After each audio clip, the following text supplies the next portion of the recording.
ඔයලා කාලා ගියයිදැයි මෙව්වා. මෙව්වා තමයි තෙල් රොටි. මෙව හදන්ට අපි ඉස්සල්ලම ගන්නේ පාම්පිටි. පාම්පිටි හුන්ඩුවට දාගන්න ඕන අපි සීනි මේස හැන්ත. ලුණුත්තාගන්නට ඕනේ අවශ්‍ය ප්‍රමාණයට. තව දෙයක් ඕනි. සතියක් දෙකක් විතර අපි පොල් වතුර රා කරලා තියාගන්න.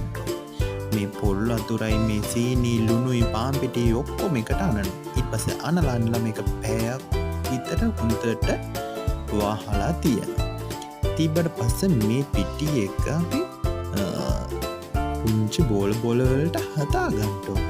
ඊට පස්සේ පුංචිවට අපිට අවශ්‍ය විදිහට රවුමට හෝ හතරැස්සට හරි රොටිය වගේ හදාගන්න. පස්සේ අපි රත් වෙන තෙල් තාච්චි